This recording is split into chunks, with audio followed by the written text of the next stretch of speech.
రాయల గ్రీష్మర్తు వర్ణన. Doctor SV Raghavendra Rao గారి సాహిత్య ప్రసంగం.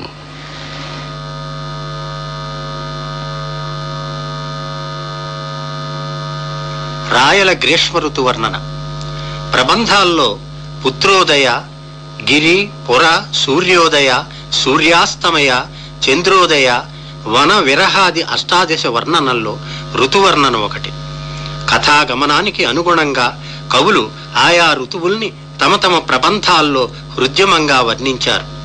ఆయా ఋతువుల్లో ప్రకృతిలో జరిగే మార్పులు అంటే పుష్పించే పువ్వులు, కాయలు మొదలగు వానితో పాటు కాలానుగుణంగా సంభవించే మార్పులు, వాటికి అనుగుణంగా జంతువుల ఆహార విహారాలు, అలవాట్లు, అనుసరణలు వర్ణింపబడ్డాయి. ఒక్కొక్కరు పైపైన వర్ణిస్తే ఒక్కొక్క కవి లోలోతుల్లోకి వెళ్ళి తాము పరిశీలించిన విషయాలు భావుకతతో సర్వాంగ సుందరంగా తీర్చిదిద్దారు. అలా ప్రాణుల జీవన స్థితిగతుల్లోకి వెళ్ళి ఆయా ఋతువుల్లో ప్రాణుల, ముఖ్యంగా ప్రజల ఆహార విహారాదుల్ని, ఆచార వ్యవహారాల్ని సహజ సిద్ధంగా కళ్ళకు కట్టినట్లు వర్ణించిన రాజకవి శ్రీకృష్ణదేవరాయలు.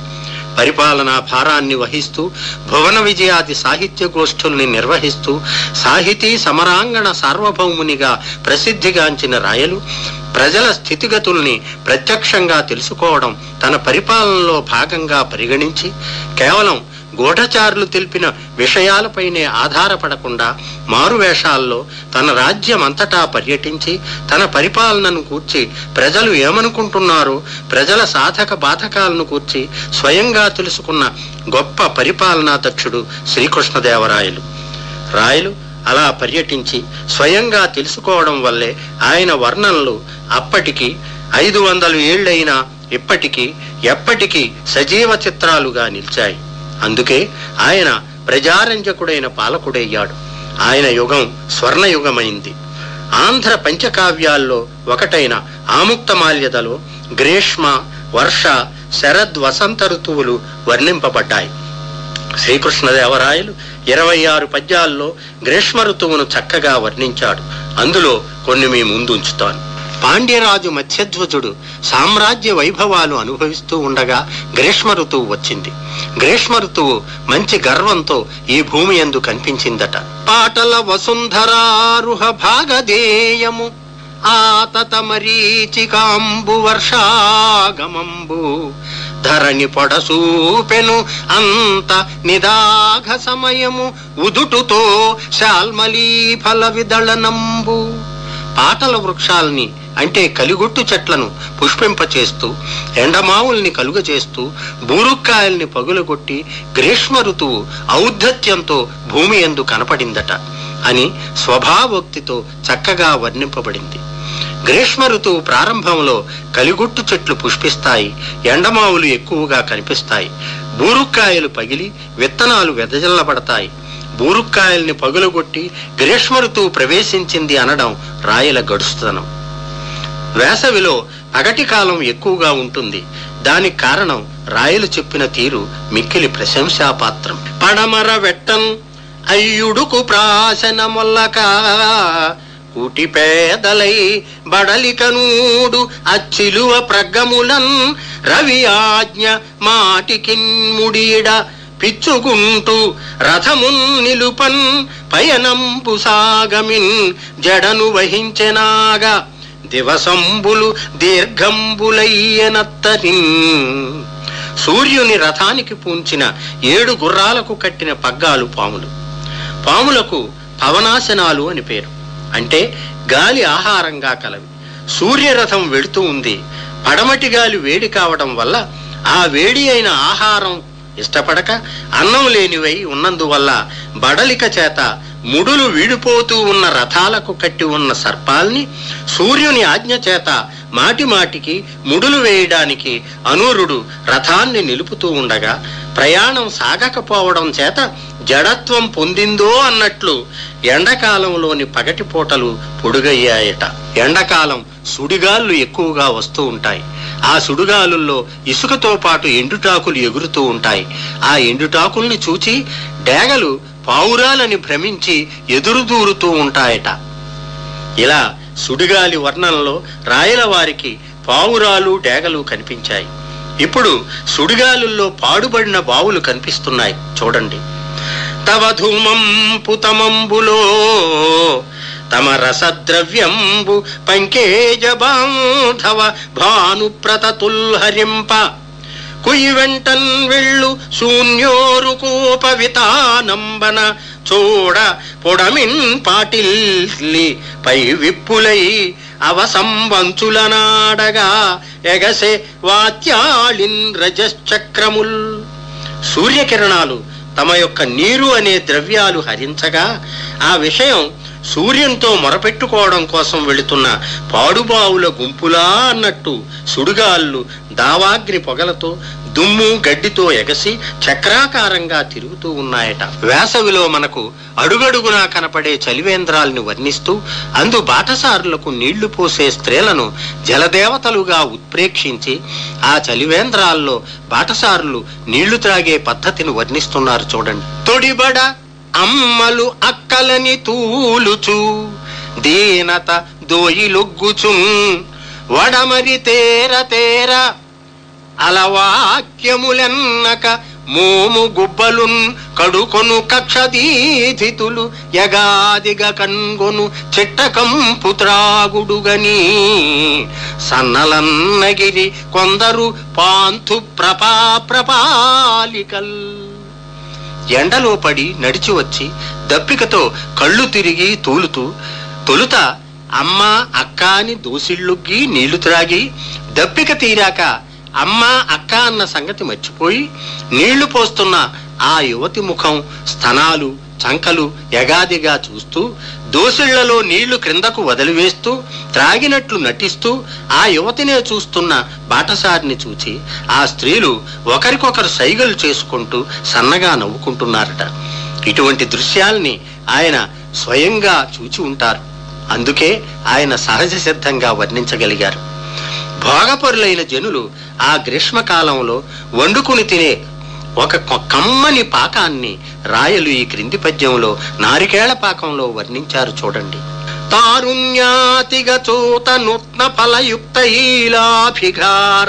స్వనద్ధారాధూపిత సుష్యదంబుహృత మాత్స్యచ్ఛేద పాకోద్గతోద్గారం పుంకనరార్చు భోగులకు సంధ్యావేళలం కేళికాంతారాభ్యంతర వాలుకాస్థిత హిమాంతర్నారికేళాంబువుల్. ఆ వేసవి కాలంలో భోగపరులైన పురుషులు దోరమామిడి ముక్కలతో నూనె తాలింపుతో తిరగబోత వేసిన చేప ముక్కల కూరతో భోజనం చేసి త్రేపులు రాకుండా ఆ కనరు పోవడానికి ఉద్యానవనంలో ఇసుకలో దాచిపెట్టిన అతి శీతలమైన కొబ్బరి బొండాల నీళ్లను సంధ్యాకాలంలో త్రాగుతూ ఉంటారట. ఇసుకలో పూడ్చిపెట్టిన టెంకాయ బొండాలు ఎండవేడిమికి చాలా చల్లగా ఉంటాయి. ఇది రాయల సునిశిత పరిశీలనా శక్తికి చక్కని ఉదాహరణ. వేసవిలో నూతుల్లో నీళ్లు అడుగంటి పాతాళానికి పోతాయి, పొడవైన చేదత్రాళ్లతో తోడుకోవాలి అనే విషయాన్ని ఎంత కవితాత్మకంగా వర్ణించాడో చూడండి. తరుణుల్ తల్లివరన్ కుచంబులును పన్ తచ్చైత్యముల్ దీములై పెరరే పంచనుదెంచెగాక రవిదీప్తిం కృంకి పాతాళ గహ్వరముందూరిన వారిని ఈ అదుకుత్రాళ్ళా తెచ్చును నాన్ దీర్ఘ తచ్చిరకృష్టింకను నట్టి శైత్యము అలరించెన్ నూతులందు అత్తరిన్. కూపోదకం వటఛాయ తాంబూలం తరుణీకుచౌ శీతకాలే భవేదుష్ణం ఉష్ణకాలే తు శీతలం అనే న్యాయాన్ని బట్టి కవి ఈ పద్యంలో చక్కని చమత్కారాన్ని సృష్టించాడు.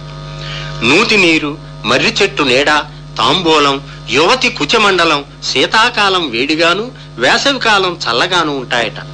బావుల్లో నీళ్లు తోడే యువతల యొక్క కుచాలు బావి యొక్క తల్లి వర అంటే పైనున్న పెద్ద వర మీద మోపగా ఆ కుచముల యొక్క చల్లదనాలు పాటిగువ్వలై సూర్యకిరణాలకు భయపడి పాతాళానికి వెళ్లిపోయిన నీటిని రేపగా అవి పైకి వచ్చాయి గాని ఈ ముళ్ళు వేసిన తాళ్లు పాతాళాన్నంటిన ఆ నీటిని పైకి తెస్తాయా అంటారు శృంగార రసభరితంగా.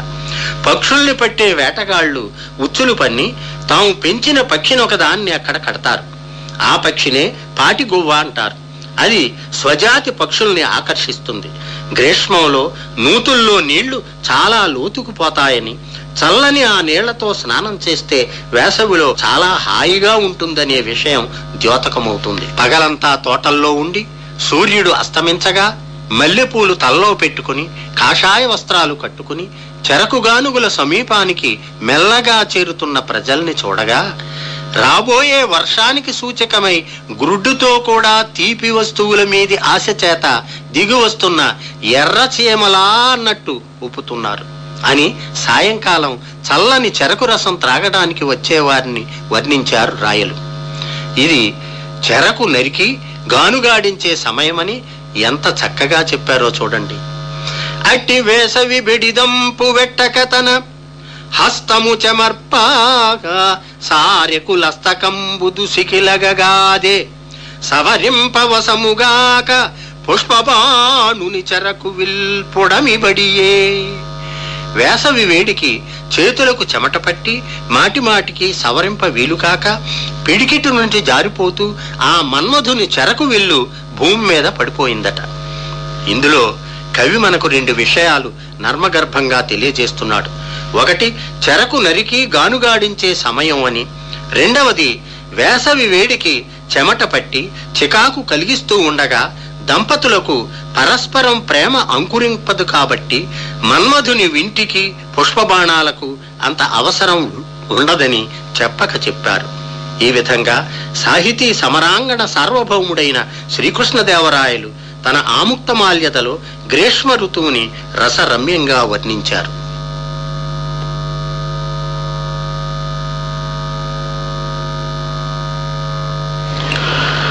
రాయల గ్రీష్మర్తు వర్ణన డాక్టర్ ఎస్వి రాఘవేంద్రరావు గారి సాహిత్య ప్రసంగం విన్నారు. శ్రీ విద్యాపుర వజ్రపీఠమున వాసింగాంచి వర్ధిల్లుమా నీ వీరత్వము కాళ్వతిం మరుసు మంత్రిత్వం బమోఘంబుగా యావద్దేశము రామరాజ్యముగా రాయా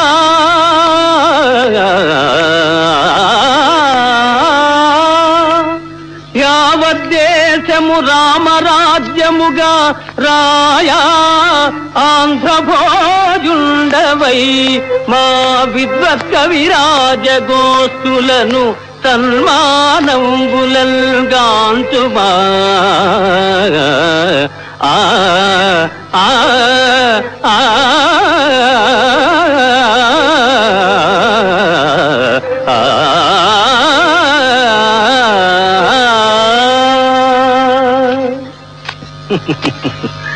ఏమందువా తెలుగదేలయన్న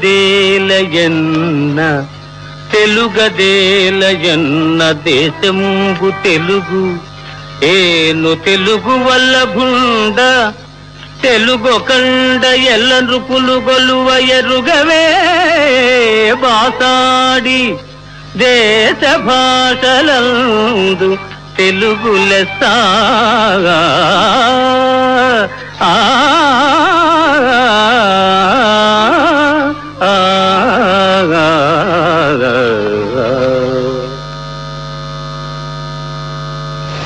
మహామంత్రి తిమ్మరుసు చిత్రం నుండి ఘంటసాల కంఠం విన్నారు.